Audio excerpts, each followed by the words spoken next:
Hey friends, it's Nathan here. Welcome to Coming Down. I'm sitting down with Matthew. Hey everybody.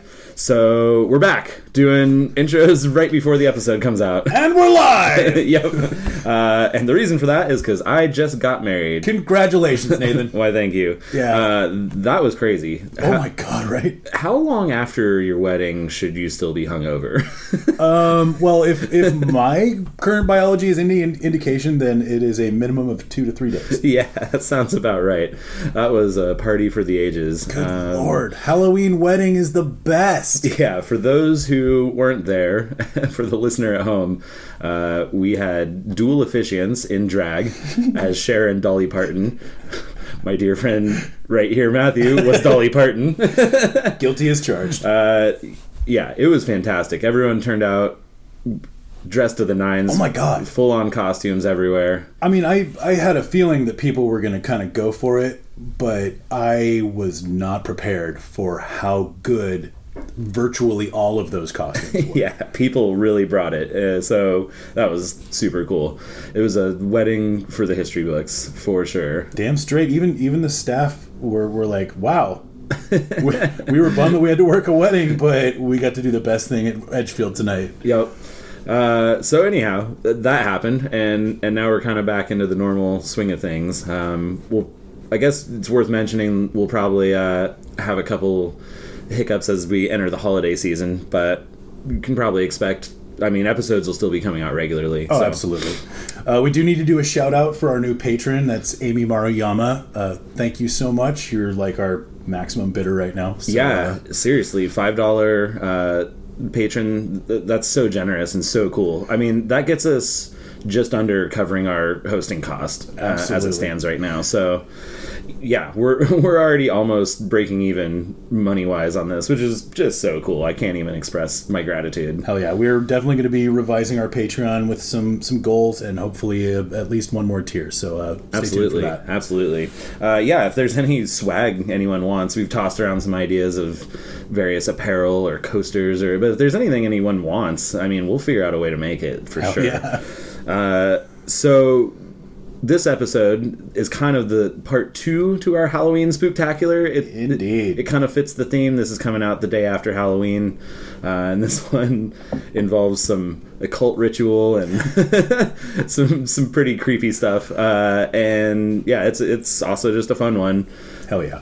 We want to mention that there are some cool show notes for this one, so make sure you go to comingdownpod.com. There's a Vice article kind of related to this and further reading that will only enhance the story that you're going to hear unfold. But beyond that, I think we just let you all know the usual stuff. So yeah, I mentioned comingdownpod.com. That's our website. Be sure to check that out. If you want to contact us, at comingdownpod on Twitter. You can also email us, comingdownpod@gmail.com. And then you can find our podcast on all the usual platforms. So you've got your Spotify, Google Play, SoundCloud, YouTube, anywhere else you find podcasts. And then we always like to just ask you if you can rate and review us on Stitcher or iTunes. They really like hearing when people leave comments and feedback. So other than that, you got anything else to add, or... Man, I think we should let him get to it. All right. Well, enjoy our second Halloween episode.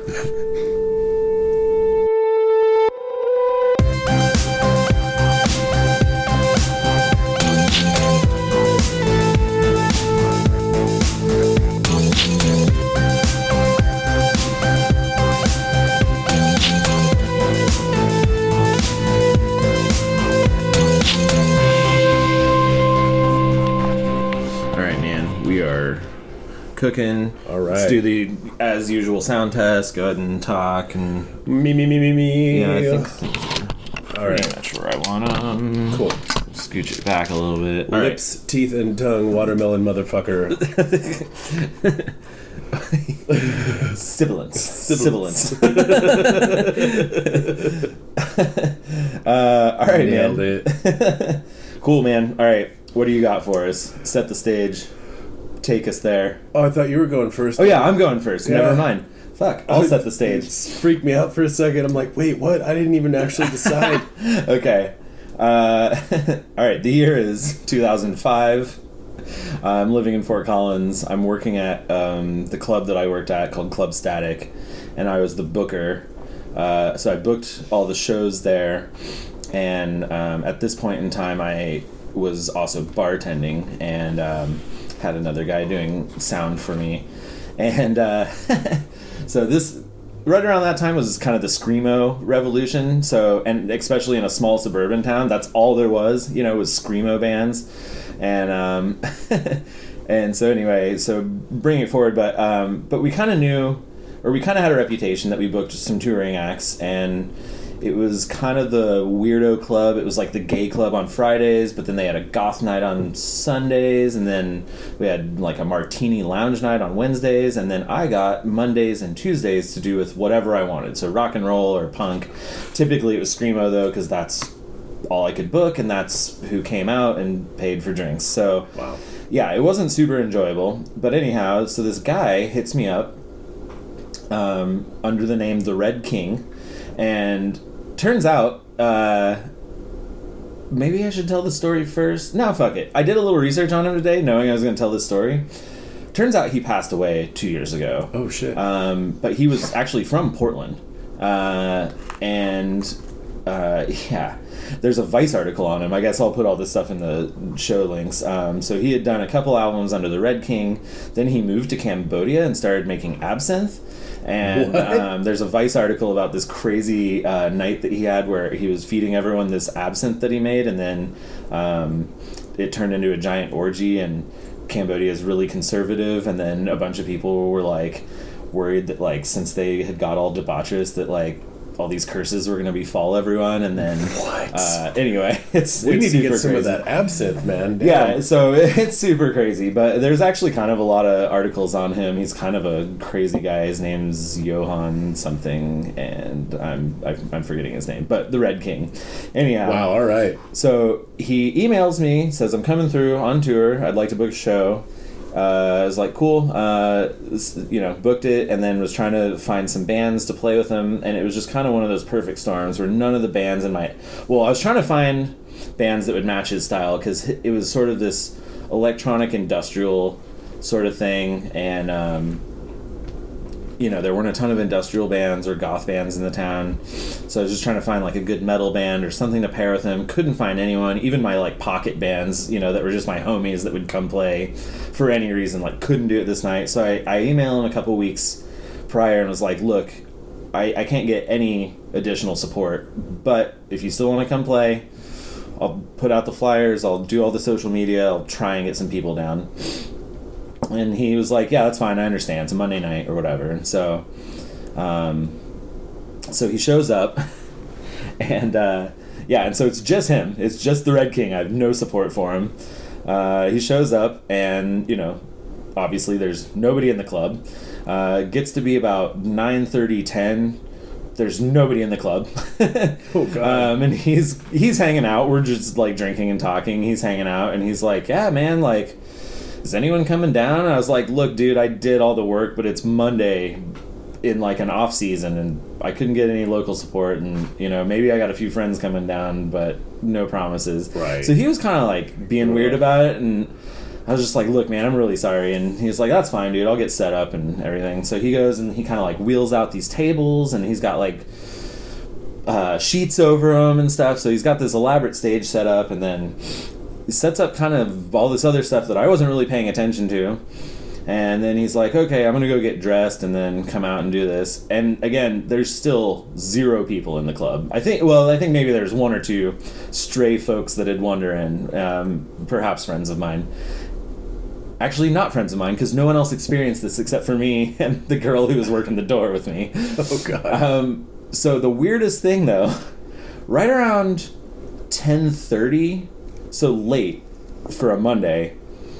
This is the thing. This is why I'm a bad storyteller and should prepare this stuff. The theme of the show was he was doing a pagan ritual set to music that he had created, and it's a specific ritual. You could probably look it up and it was for this album and everything that he was doing, and so I already knew it was going to be weird, right? And And all we did was sound check because he basically just played his instrumental CD and then had a microphone.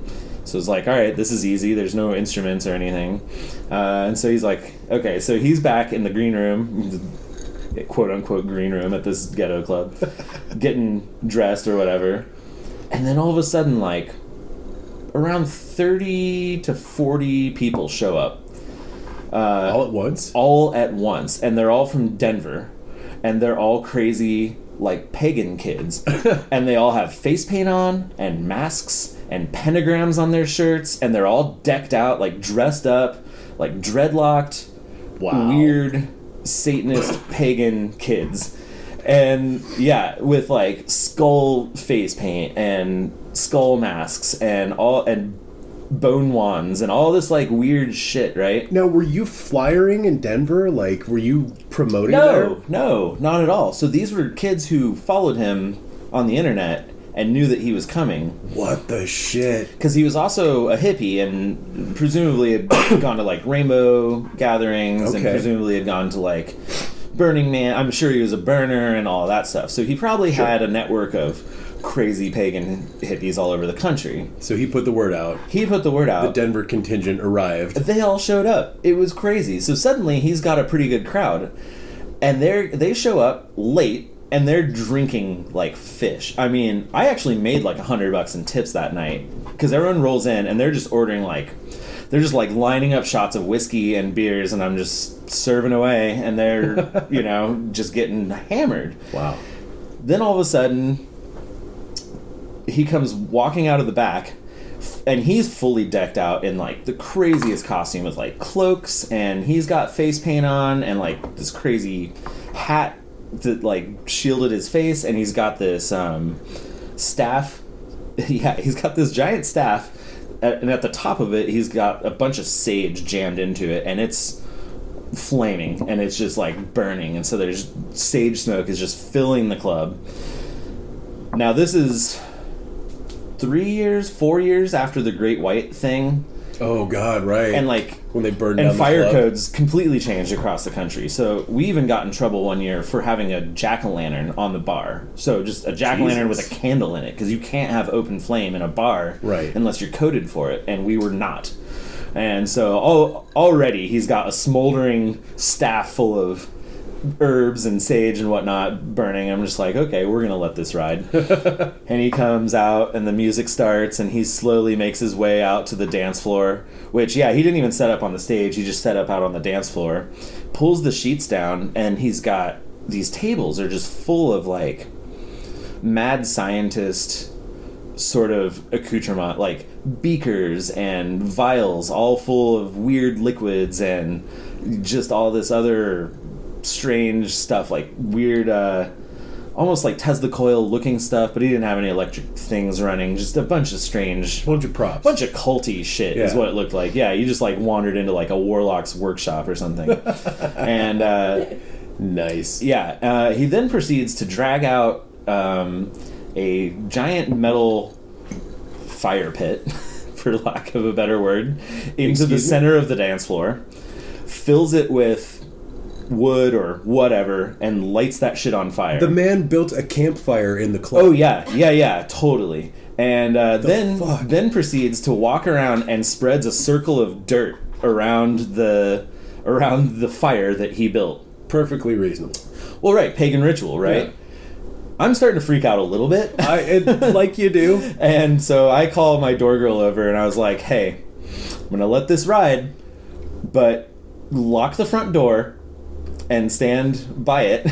And if a cop shows up, I'm shutting this down. And if Scott, the owner, shows up, I'm shutting this down, even though it'd be way too late because the place already smells like smoke. Right. Which Scott probably would have laughed, but he probably would have been pissed too. Anyhow, so then the ritual commences. Oh God. Now here's the crazy thing. All the kids from Denver that came up knew the ritual, so they all stand in a semicircle around the circle of dirt that he had built. And as he's performing this ritual and the music is playing and everything, they're all clapping and stomping and chanting in time with his music. So they knew what was going on. Like, they were all privy to said pagan ritual and privy to said ritual set to his music. And wow. Yeah, and meanwhile, while they're all doing this in unison, no one's missing a beat. And I'm just at the bar just completely stunned, like, what am I even bearing witness to? Right. He continues to do just the weirdest stuff. Like, at one point, he busts out these eggs, and they look like little robin eggs, and then he busts out a syringe and, like, pulls liquid out of one of his weird beakers, and it definitely looks like blood, and he injects these eggs with blood and then smashes them on the ground. And then, and as he does that, people are, like, chanting and then, like, stomping around and all this weird stuff, and nobody's crossing this line of dirt. Like, everyone's being, like, everyone knows what is going on, and I am just completely blown away. Yeah, and I'm just waiting any second for that fire to get a little out of control, or just anything to go wrong. But, amazingly, it didn't. And he does the whole thing. It's about 40 minutes. He extinguishes the fire. All the kids come up and get one last nightcap. Like, everyone comes up, orders, like, another shot, and then everyone pieces. Wow. Yeah. Wow. So these kids drove up from Denver an hour for about an hour-long show, like 20 minutes of getting drunk, 40-minute show, nightcap, and then peace. Nobody sticks around. So you booked a religious sermon in a bar that these people came and attended. Mm-hmm. Yeah, and it was super weird. That's some wild-ass shit, dude.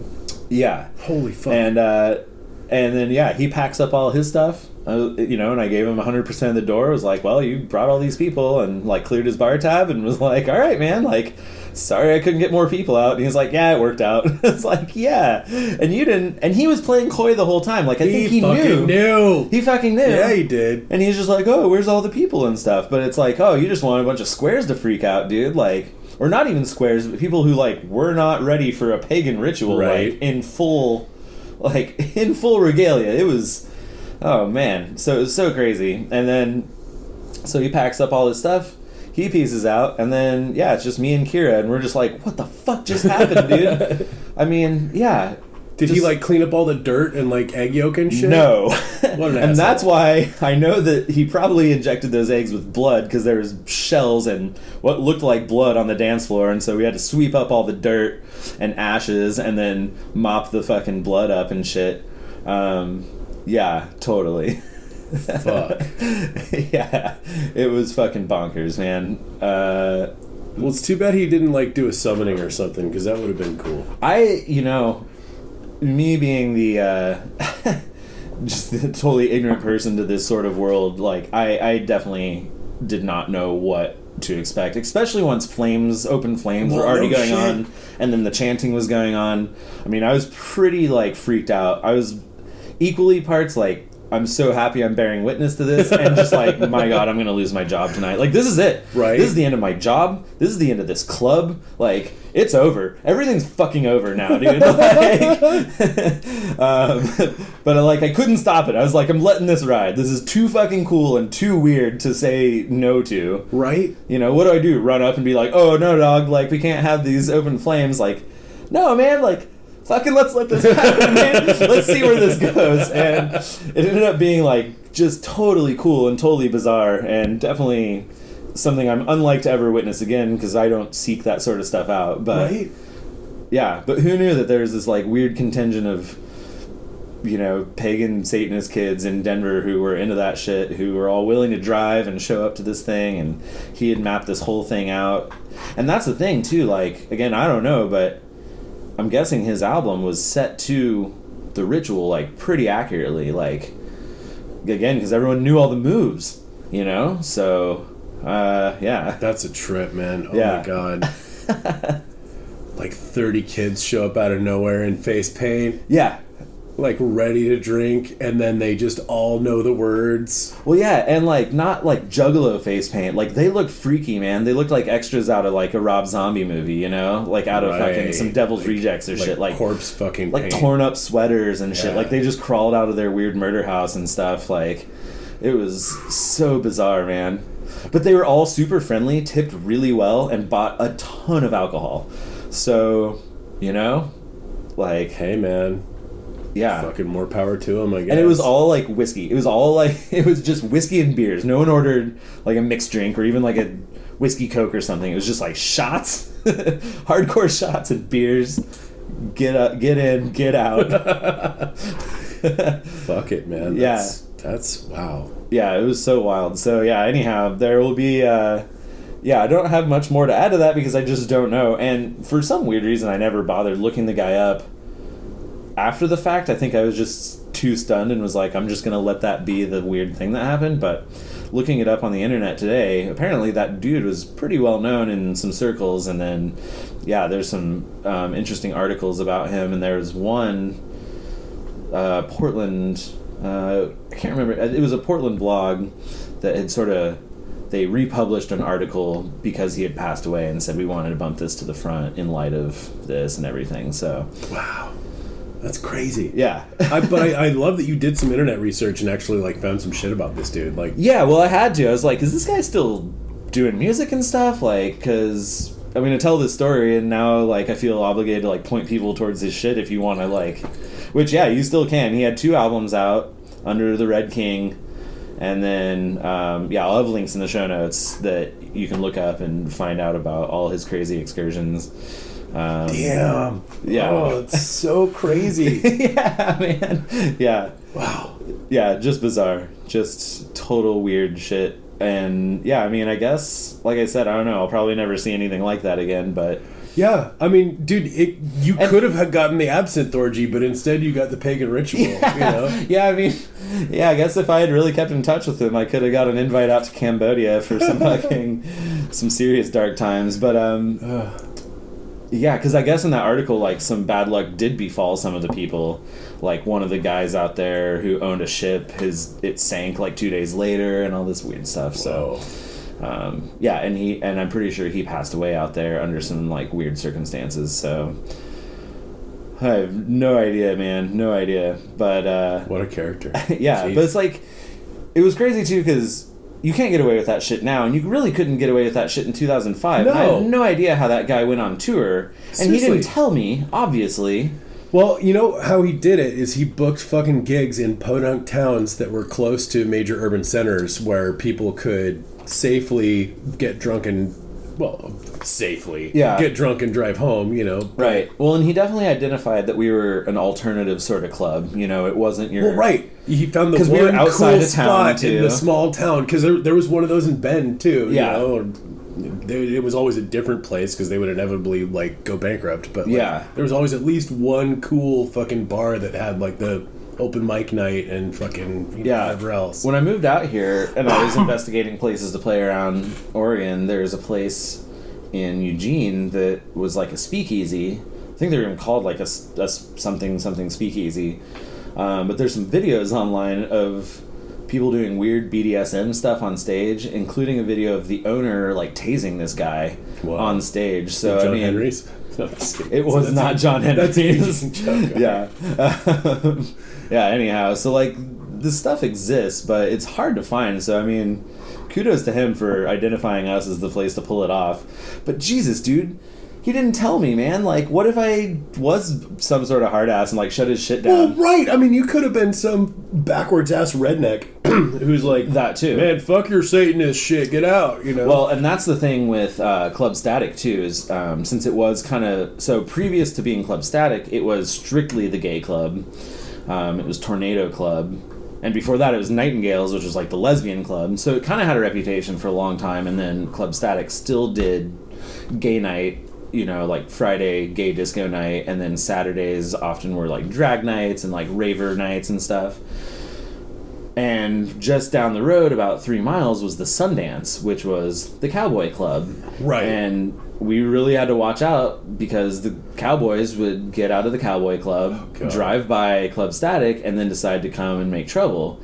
And, you know, luckily we had some pretty rough and tumble door guys with some lead pipes and some shit ready to go. And, like, and the cops were, you know, credit to the cops. They're super cool. Like, anytime we had to call them, because of those instances, they were out pretty quick and like handled. Nice. We never had anything like super rowdy happen. Our door guy once nailed a guy with a fucking pipe and had to like talk to the cops, but he didn't get charged. So Cool. yeah, but yeah, so like these were real concerns, you know. So Fucking redneck towns, man. God. yeah, man, yeah, Yeah, we had to deal with that shit too, and we were rave promoters. Fucking right.